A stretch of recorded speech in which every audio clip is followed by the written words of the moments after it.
রশিদ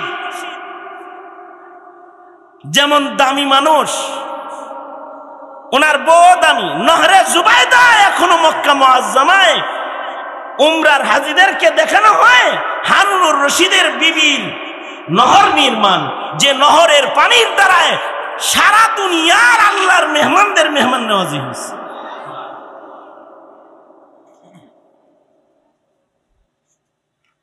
হারুনুর রশিদ তো ভালো মানুষ। হারুনুর রশিদ নেককারদেরকে পছন্দ করতেন, ভালোবাসতেন নেককারদেরকে। এই হারুনুর রশিদ নিয়ত করলো, নিয়ত করে একটা বক্তব্য দিল, সম্মানিত আমার এলাকাবাসী, আমি একটি মসজিদ নির্মাণ করব। দামি পাথর, দামি ইট, দামি কাচের দ্বারা নির্মিত হবে এই মসজিদ, যেটি বাদশার পক্ষ থেকে তার এলাকার মানুষের জন্য মূল্যবান একটি তোহফা। আমি ঘোষণা দিচ্ছি, আমার মসজিদে আপনাদের কারোর দান করার সুযোগ নাই। মসজিদটা ফ্রি পাইবেন, পুরাটা আমি একা বানায় দিব, আপনারা খালি ইবাদত করবেন। এলাকার মানুষ না দিয়ে কিছু পাইলে খুশি, খারাপ না। এর ভিতরে যারা গরিব মানুষ নেককার আছে, এরা চিন্তা করে, হায় রে রে, একটা ইটও যদি দিতাম তাও তো মসজিদ নির্মাতা হইতে পারতাম। ভিতরে একটা আফসোস আছে সবাই। কিন্তু বাদশাহ হারুনের এলান, এ কারণে কোনো কথাবার্তা নাই, মসজিদ নির্মাণ শুরু হয়ে গেছে। বাদশাহ হারুনুর রশিদের মসজিদ নির্মাণ কমপ্লিট হয়ে গেল। মসজিদ উদ্বোধন হয়ে গেল, নামাজ ওপেন হয়ে গেল। এলাকাবাসী সব যায় নামাজ পড়ে ইবাদত করে, মসজিদের ভিতরে সব ইবাদত বন্দি করে, আজান হয়, এলাকায় একটা ঈদের আনন্দ বিরাজ হয়। ইবাদতের সময় সব দলবদ্ধভাবে যায় নামাজ পড়ে। বাদশাহ এগুলো দেখা দিলটা খুশ, আলহামদুলিল্লাহ, আমার নির্মাণের মসজিদে আমার এলাকার লোকেরা চোখের পানি ফেলে ইবাদত করে খুশি হয়েছে। দিলের হালাত বড় আবেগওয়ালা হালাত। আবেগের ভিতরে রাতের বেলায় স্বপ্নে দেখবার লাগছে। রাত্রে বাদশাহ হারুন স্বপ্নে দেখে কয়েকজন ফিরিস্তা ওনার কাছে আইছে। আরে কারোর কাছে তো স্বপ্নে না, সরাসরি এমনিও ফিরিস্তা আইছে। ফিরিস্তা যার তার কাছে যায় না, আপনি যেমন যার তার কাছে যান না, ফিরিস্তাও যার তার কাছে যায় না। তবে ভাইল মতো পছন্দ হইলে ফিরিস্তা চলে যায়। যেমন মালিক ইবনে দিনার রহমতুল্লাহ আলাইহি, ফিরিস্তারা মালিক ইবনে দিনারের সাথে দেখা দিয়ে দিল। মালিক ইবনে দিনার অনেক বড় ওলি ছিলেন, অনেক বড় মুহাদ্দিস ছিলেন।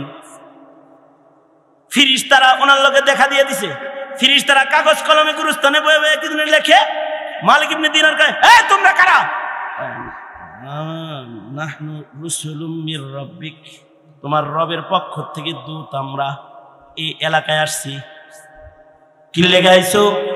কয় এলাকার নেককার আর বদকার, জান্নাতি আর দোজখী লিস্টি করতেছি। কারা কারা নেককার, কারা কারা বদকার, তাদের লিস্টি বানাইতেছি। মালিক ইবনে দিনারের দিলের ভিতরে কামড় দিচ্ছে। আচ্ছা ভাই দেখো তো, নেককারের খাতার ভেতরে মালিক ইবনে দিনার নামে কোনো লোক আসেনি? দেখো নাই? ফিরিস্তারা পাতাটা তো উল্টায় কয় নাই। মালিক ইবনে দিনার অজ্ঞান হয়ে পড়ে গেছে। হায় হায়, নেককারের লিস্টের ভিতরে আমার নাম নাই, তাহলে আমার নাম বদকারের লিস্টে আছে। অজ্ঞান হয়ে গেছে। কিছুক্ষণ পরে হুশ আসছে, পরে কয়, এই ভাই, এই ভাই, ঠিক আছে, আমি নেককার না, উহিব্বুস সালিহিন ওয়া লাস্তু মিনহুম, উহিব্বুস সালিহিন ওয়া লাস্তু মিনহুম, লাআল্লাল্লাহ ইয়ারযুকুনি সালাহা। আমি নেককার না, আমি নেককারদেরকে ভালোবাসি। আপনারা আলেম না, কিন্তু আপনারা অলিপুরীর ভক্ত, আল্লামা আব্দুল বাসিত খানের ভক্ত, শেখ সাজিদুর রহমান সাহেবের ভক্ত। মুস্তাকুন নবী সাহেব হুজুরের ভক্ত, মুস্তাকিম বিল্লাহ হামিদি সাহেবের ভক্ত আসতেছেন, এক নজর দেখবার লেগে আইছেন। উহিব্বুস সালিহিনা ওয়ালাস্তু মিনহুম, উহিব্বুস সালিহিনা ওয়ালাস্তু মিনহুম লাআল্লাল্লাহা ইয়ারযুকুনি সালাহা। হে ফেরেশতারা, আমি ওলি না, আমি নেককার না, কিন্তু আমি নেককারদের ভক্ত। আমার নাম লিস্টে না আনলেও হাসিয়া বাইনা সতর বানায় তাদের খাদেম, তাদের ভক্ত হিসেবে একটু লেখা যায় না? ফেরেশতারা বুঝা লাইছে লোকটা বেশি সুবিধার না, আমার যাইতে ধরবো পরে। ফেরেশতারা উদা হয়ে গেছে। মালিক ইবনে দিনার গমগিন পেরেশান হালতে মসজিদের ভিতরে যায় ঢুকে কান্না শুরু করছে। কানতে কানতে অজ্ঞান হয়ে গেছে, খানা দানা বন্ধ হয়ে গেছে। হায় হায়, দোজখের লিস্টে বুঝি নাম আছে, নেককারের লিস্টে নাম নাই। স্বপ্ন যোগে দেখে ওই ফেরেশতারা আবার আইছে। এত কান্দকে, তোমার কান্নার জ্বালায় আকাশে গেছি, আর আল্লাহ কয় একটা নাম ছুটতে গেছে, ওইটা লেহাজ এইগুলা লিখছি আমাদের ইচ্ছায়, আর তোমার নাম উঠাইছি তোমার মাসুক, তোমার মাওলার ইচ্ছা।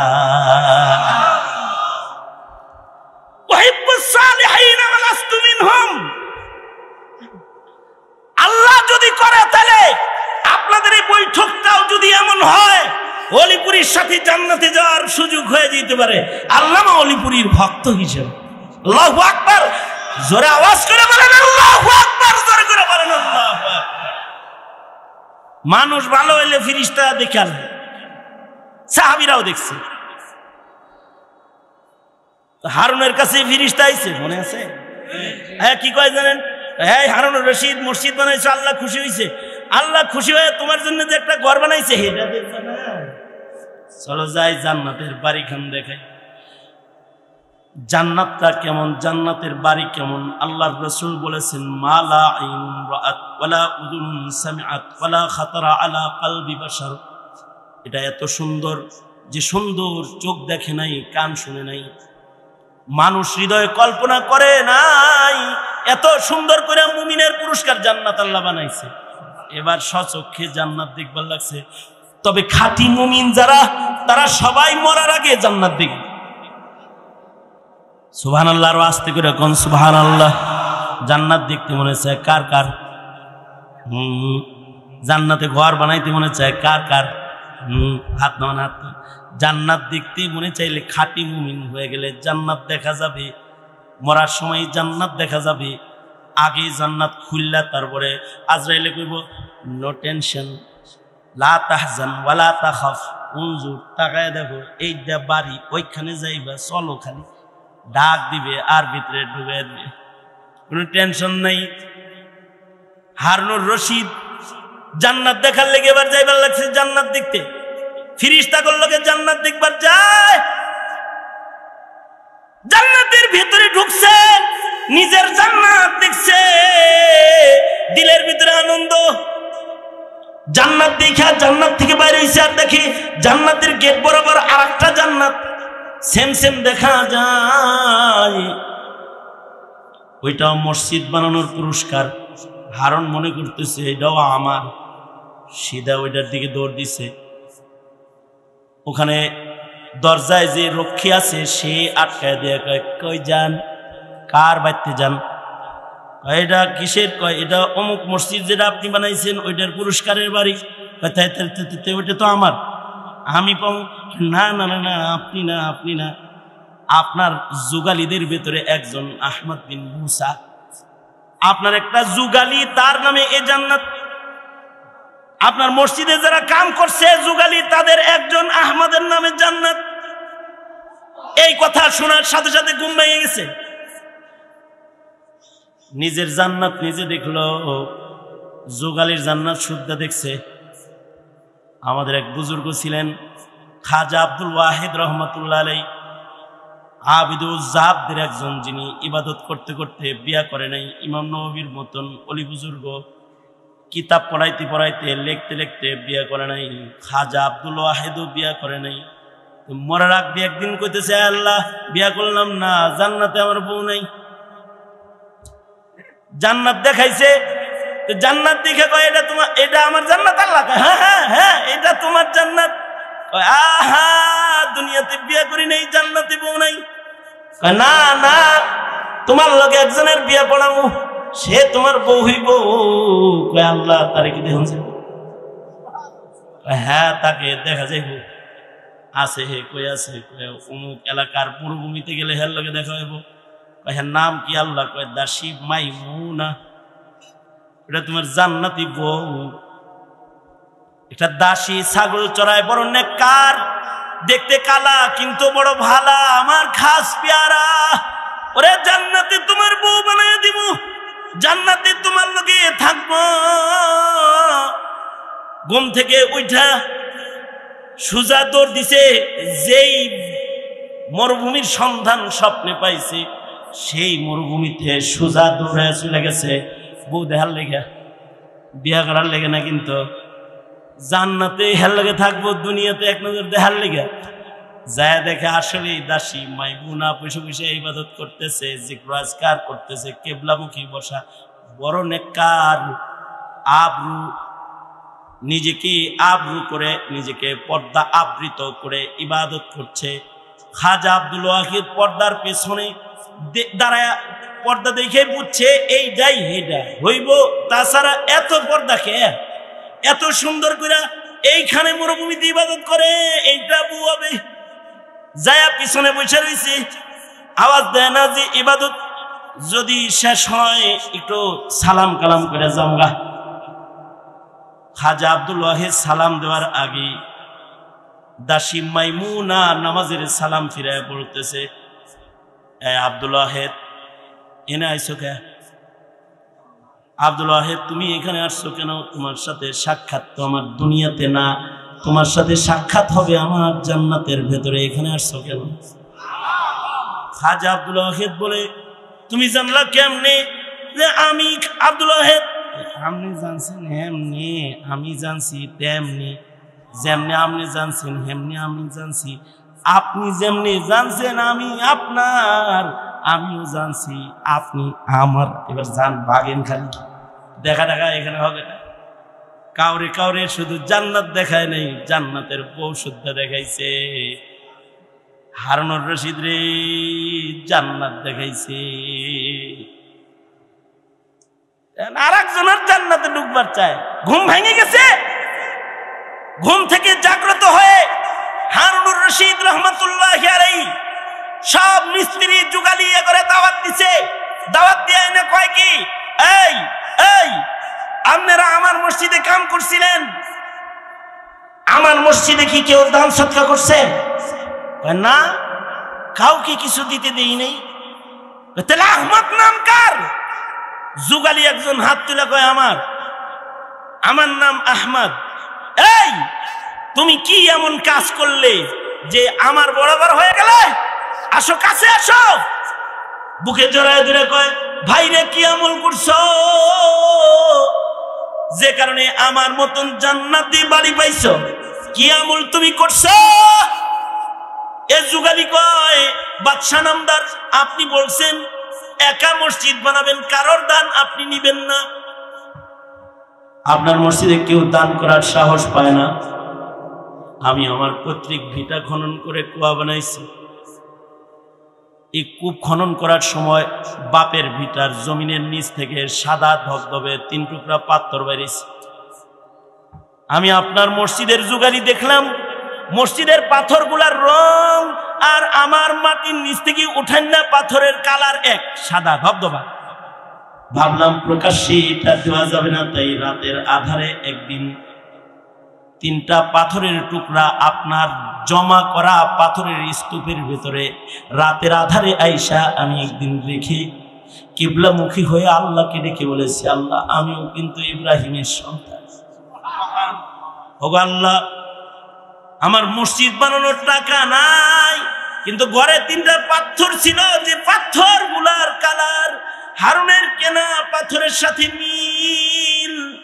আল্লাহ গো, ভিড়ের ভেতরে তোমার বাইতুল্লাহ নির্মাণের মুবারক কাজে আমার ঘরের সাদা 3 টুকরা পাথর আমি হারুনুর রশিদের এই পাথরের স্তূপের পরে রেখে গেলাম। হয়তোবা আমার পাথরের খণ্ডগুলো বাদশাহ হারুনের মসজিদের কোনো ফাঁক দিয়া ঢুইকা যাবে। ওগো মোর মাওলা, ওগো আমার আল্লাহ, ময়দানে মাহশারে তুমি যখন মসজিদ নির্মাতাদের ডাকবা আর একটা একটা করে বাড়ি উপহার করবা, আল্লাহ গো ইব্রাহিমের সন্তান হিসেবে 3 পাথরের সাদকার বদলায় হইল, আমাকে কিন্তু তুমি মসজিদ নির্মাতা বলে ডাক দিও। বাবা আল্লাহ, আমাকেও তুমি মসজিদ নির্মাতা বলে ডাক দিয়া জান্নাত দিও। হারুনুর রশিদ বলে, তোর এই 3 পাথরের টুকরার সাদকার সাথে আমি হারুনও পারলাম না। সাগীরান আও কাবীরান, কেউ বিশাল মাদ্রাসার জায়গা দেয়, কেউ বিশাল ঘর বানায়, আর কেউ 3টা পাথরের টুকরা দেয়। এর কারণেও এই মিল্লাতের আলাদা পুরস্কার। এটা পৃথিবীর উম্মতের কোন নবীর উম্মত এই পুরস্কার পাবে না। ইব্রাহিম বাবার সন্তান, উম্মতে মুহাম্মদী এই উম্মতের জন্য আলাদা মর্যাদা আল্লাহ দান করলেন, মসজিদ নির্মাণের মর্যাদা। এ কারণে আমাদের নবী আলাইহিস সালাতু ওয়াস সালাম মসজিদ বানান শুরু করছেন। বাবা ইব্রাহিম 2টা মসজিদ বানাইছেন, আল্লাহর রাসূল মদিনায় যায় কুবা মসজিদ বানাইছেন, আবার মসজিদে নববী বানাইছেন। কিয়ামত পর্যন্ত মসজিদ হবে। বাবা ইব্রাহিম কাবা বানাইছেন 2টা, আকসাও বানাইছেন, কাবাও বানাইছেন। এ কারণে আমাদের নবী বাবার নির্মাণের সম্মান করে 16 মাস মদিনাতুল মুনাওয়ারা থেকে মসজিদুল আকসার দিকে নামাজ পড়ছেন।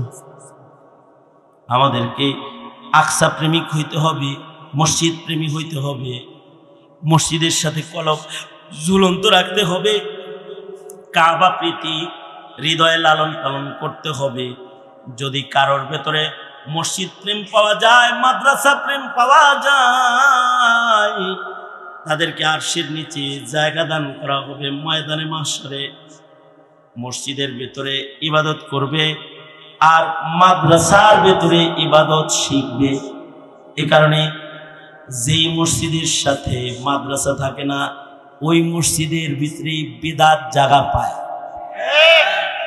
আর যেই মসজিদের সাথে মাদ্রাসা রয় ওইখানে কোনো দাঁত ছাড়া বেদাত হয় না, সব দাঁতালা কাম। শাহজালালে 35 বছর আগে গিয়ে দেখেছি গান বাদ্যের ঢোলের আওয়াজ। শাহজালাল মাজারে মুরব্বীরা ওখানে মাদ্রাসা করেছে, দাওরায়ে হাদিস পর্যন্ত দরগা মাদ্রাসা, যেখানে খতিব উবাইদুল হক বুখারী শরীফের দর্স দিয়েছেন, আকাবিররা ওখানে বুখারী শরীফ পড়ায়ছেন। আলহামদুলিল্লাহ, এখন গেলে পরে গানের বাদ্যের আওয়াজ পাওয়া যায় না, শিরিক কমে গেছে। পক্ষান্তরে নিজামুদ্দিনের এই শিরিক বিদআত এগুলো কমাইতে দেরি হইতেছে শক্ত পুখতা দারুল উলুম না থাকার কারণে। যদি শক্ত পুখতা দারুল উলুম নিজামুদ্দিন আউলিয়ার মাজারের পাশে থাকতো, নায়েবে নবীদের জামাত যদি থাকতো, তাহলে এই নিজামুদ্দিনও একদিন পুত পবিত্র হয়ে যেত। এতদিন পুত পবিত্র হয়ে যেত, একটা শিরিক হইতো না। মাদ্রাসার তাসির আছে মিয়া, মাদ্রাসা যেখানে শক্ত হয় মজবুত হয় ওখানে মসজিদ আবাদ বেশি হয়। এ কারণে উলামারা বলেন, যারা মাদ্রাসা নির্মাণ করবে তাদেরকেও আল্লাহ তাআলা জান্নাতে বাড়ি দান করবে। নিজামুদ্দিন মার্কাজের পাশে মুরব্বীরা পরবর্তীতে মাদ্রাসা করেছেন, এখন দাওরায়ে হাদিস পর্যন্ত মাদ্রাসা। মাদ্রাসা যদি বড় হইতো, এটা জায়গা তো কম, কিন্তু যদি দারুল উলুম দেওবন্দের মতো একটা বাজার জমতো, তাইলে এই বাজারের আসর ওই জায়গায় তাড়াতাড়ি পড়তো, জলদি জলদি পড়তো। আলহামদুলিল্লাহ, আমাদের মুরব্বীরা যেখানে মসজিদ হয় ওখানেই কয় একটা ছোট মাদ্রাসা হইলেও চালু করে দিত, কারণ মাদ্রাসা ইবাদত শিখা যায়, মসজিদে ইবাদত করা যায়। সুতরাং এই মাদ্রাসা ইবাদত শিখার জায়গা। মাদ্রাসা যদি না থাকে ইবাদত থাকবে না, মাদ্রাসা থাকবে ইবাদত মিটবে না। ঠিক কিনা? ঠিক কিনা? ঠিক কিনা? ঠিক কিনা? ঠিক কিনা? এই তাকবীর দেন না কেন?